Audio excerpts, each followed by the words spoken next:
Let me just share with you one word. Go to Ħanaqsammakom 1 Peter. kelma waħda l-ewwel Pietru. 1 Peter.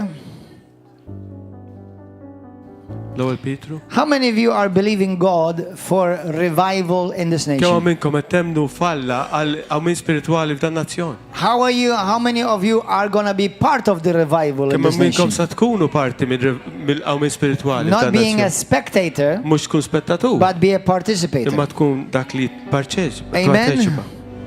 Hallelujah. I believe River of Love carries a spirit of revival. Jiena nemmen l-ispirtu tal-awmin spiritwali hija taw. Amen.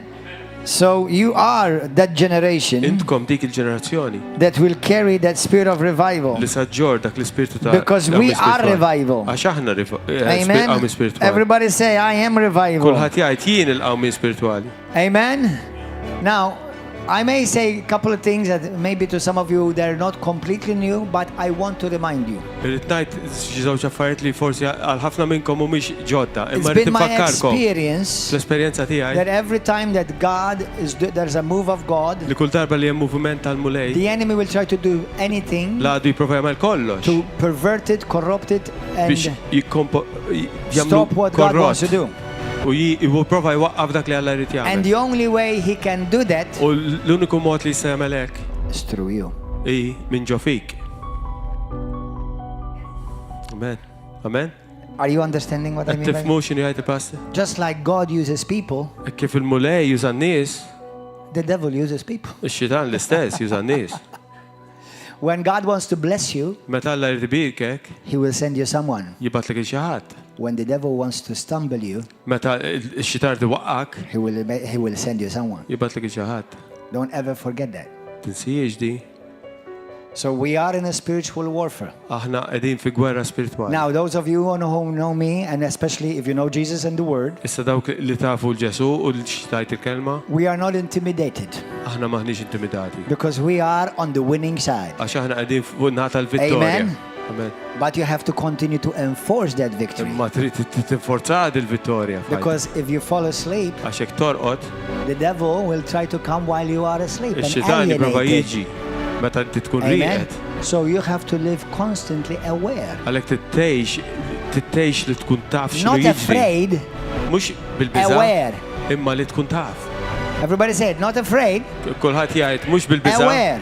imma tkun We taf. are not given, we have not been given the spirit of fear or intimidation. Aħna ma ġejdix mogħtija spiritu ta' But intimidazzjoni u we must biża' live aware. imma rridu nkunu nafu. Amen. When I go home, I feel safe. U meta mur id-dar nħossni safe. I'm safe at home Jiena safe id-dar. because while I at the same time know that there are thieves outside. U fil-sessin jien naf li hemm barra hemm kull tip ta' ħallilin hemm I cannot kollox. change the outside, Ma nistax nibda barra naturally speaking, fil-naturali but nitkellem. I can be secure and kept safe on the inside. Imma naf li nista' nżomm li nifsi safe u But I sikur must also daħda keep ġewwa. all the doors and the windows locked. Imma rrid nżomm it-twieqi u l-bibien kollha magħluqa. That's not because I'm afraid, Mhux għax nibża, but that's because I'm aware. imma għax naf. Amen. Because the enemy will try to take advantage Għax l-għadu jipprova jieħu vantaġġ of your ignorance. mill-ignoranza By the tagħna. way, I will make a whole preach about this, not today, right? Don't worry about it. Irrid nagħmel pritka fuq di mhux illum tħablux ras. But the word ignorance Imma l-kelma ignoran comes from the word ignore. tiġi mill-kelma li inti tinjora. It doesn't mean that you don't know. Imma tfissirx li inti ma tafx, It means you knew, but you did not take note. tfisser li taf u ma tajx każ. All Christians know that there is an enemy, Kristjani kollha jafu li hemm għadu, but many Christians serve the enemy imma ħafna Kristjani jaqdu l-għadu who comes to steal, li jiġi biex jisraq, to kill, joqtol and to destroy. u jeqret. Well, obviously, I am assuming that many of them don't serve the enemy purposefully, Qed nassumi li ħafna minnhom ma jaqdux l-għadu għax jafu li qed jaqduh aposta, apposta, but because they have ignored imma għax injoraw certain things. ċertu affarijiet. So you must not live in ignorance. Għalhekk ma tistax tgħix f'mod li Amen. tinjoran. So let me share this scripture with you. Naqsam 1 Peter 5, L-ewwel Pietru 5, verse 8. vers 8. Be sober, Kunu meqjusa be vigilant. u għassu. Because your adversary, the devil, Għax l-għadu ta'kom ix-xitan walks about jidur u jfittex like a roaring bħal il-jum lion, jgħajjat. seeking Jfittex whom he may devour. lil min jista' jibla. Resist him Ifqulu sħaħ. resist him. Ifqulu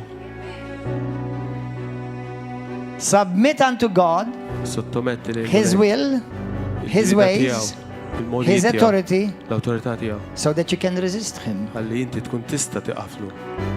Steadfast Sħaħ in your faith, fil-fidi.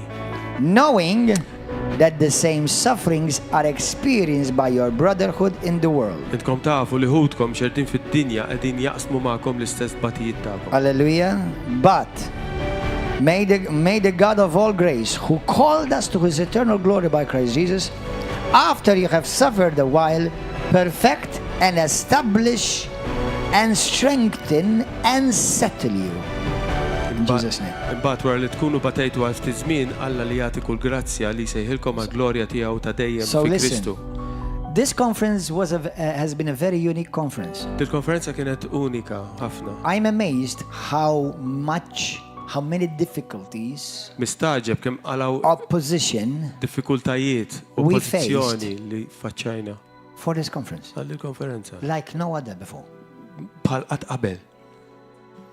Our team from UK, It-tim li ġi who are our extended family of River of Love in mill-Ingilterra the UK. li huma parti dil-familja fl-Ingilterra. 2 days before they came, one of them broke her leg. Jumej qabel ġew waħda minnhom kisret saqajja. The other one, in the airport, they kept her from coming to Malta because she had the wrong visa. L-oħra fl-airport żammewa ma ħallawx tiġi So Malta she x'kellha came viża 2 days ħażina. later, Għalhekk ġiet jumej wara. and the rest of them came. U l-bija tagħhom ġew fil-ħin. There was something else that happened to them. Kien hemm xi ħaġa oħra li ġrat. This is our brothers, how like 8 of them. Kien hemm xi 8 minnhom. It's like one of them got really sick before they came to. The enemy is real, guys. Ladu ta' vera ta' Now he has no authority and power over us. m'għandux qawwa u awtorità But he fuqna. will try to discourage you. Imma jipprova He will try to stop you. jaqtalek qalbek jipprova jwafqek. But we are not stoppable. Imma aħna ma nifqux. Amen. Everybody say this with me. Kulħadd jgħiddi mal-pastor. I cannot be defeated Ma nistax and I Lex will not telfin. quit. u min issanċedi. In Jesus' name. Fissem Ġesu Kristu. Everybody say it. Kulħadd jgħid. I cannot be defeated Ma nistax inkun and I fit-telfa will not quit. u ma nċedix. When you see the enemy, Meta tara l-għadu, when the enemy appears, meta jidher l-għadu, something else appears. xi ħaġa oħra tidher. What is your destiny? X'inhu d-destin tiegħek? When Goliath appears, Meta Golija del, your assignment has just been discovered. ix-xogħol tiegħek ġi skoprut. Do you understand that? Tifhmu għadi? It is not God raised. It is not God raised David for Goliath, but God raised Goliath so that David might shine. David, il-mulej ma tellax il-David. Are you understanding? If you're gonna clap, you better clap right. Amen. So when your enemy appears, Għalhekk meta jidher l-għadu, you've just discovered your assignment, għadik kif skoprejt xogħolok. and you've just discovered what's your next promotion gonna be. Skoprejt x'inhi il-promozzjoni li jmiss Because the fajtek. enemy will always try to come Għax l-għadu dejjem to jipprova rob jiġi you biex jisir from hekk. coming to your next promotion. Billi inti tasal fil-promozzjoni li jmiss. And by the level of your opposition U meta tara l-livell tal-oppożizzjoni tiegħek, reveals the level of your promotion. juri il-livell tal-promozzjoni tiegħek. Let me say that again. Jiġi The level of your opposition il-livell tal-oppożizzjoni tiegħek, reveals Turi. the level of your next il-livell promotion. tal-promozzjoni li jmiss. If you feel like your attack has been great, Jekk tħossok li l-attakk kontrik kien great kbir, promotion is coming. promozzjoni kbira ġejja. Hallelujah! Thank you, Jesus. Grazzi Ġesu. Come. So, be encouraged. Kun inkoraġġut. We have been given the faith that overcomes the world. Aħna ġejna l-matija l-favur li I know jeleb id-dinja. sometimes Sometimes we feel like we want to hide. Naf li kultant nixtiequ nistaħbew. Sometimes instead of preaching, I just want to go to sleep. Kultant minflok nipritka kolli ħabtit imur Okay? norqod. And it's okay because in the natural bodies we do feel tired sometimes U and we għax do want to rest. fin-natural And you ġili should rest. najjew. Amen. But don't give the enemy an inch. Imma tagħtihx pulzir l-għadu. Let me say this phrase too to you. Listen, some of you need to write this down. Ħanajdiw xi Number minnkom one. għandkom bżonn tiktbuha. The enemy comes against anyone who has an assignment of God over their L-ewwel lives. waħda l-għadu se jiġi dejjem kontra dawk li għandhom xogħol fil-mulej. Those whom God has marked, Dawk li Alla mmarka. they even got the attention of the devil. Qabdu l-attenzjoni tax-xitan fuqhom. So don't be discouraged. Għalhekk. Be greatly encouraged. Amen. Number 2, Tieni, don't let the devil ħalli xi xitan see you sweat. jarak toroq. Don't let the devil Ħalli xi xitan see you sweat. jarak toroq. Amen. Don't let him think for one moment Ħallihx jaħseb għal mument that he wieħed is winning. li hu qed jerbaħ. Render your enemy Għamel l-għadu tiegħek and his puppets u l-puppazzi tiegħu completely kompletament irrelevant. irrelevanti. Don't react to them. Tirreġixxix lejn. Act towards God. Tirreġixxi biss lejn mulej. Don't let the devil Talli xi xitan see you sweat. jarak toroq. Don't let him think Tallihx that he is jaħseb winning in any way. li qed jerbaħ b'xi mod. Continue to praise God. Iqpa' faħħar Continue to mulej. declare his Iqpa' promises. ddekjara l-wedit Continue tiegħu. to magnify Jesus. Iqpa' manifika l-Ġesu. Continue to pray in the Holy Ghost. Iqpa' itlob Victory fil-lingwi. is already yours. Għax il-vittorja In Jesus' diġà name. tiegħek f'isem Ġesu Amen. Kristu.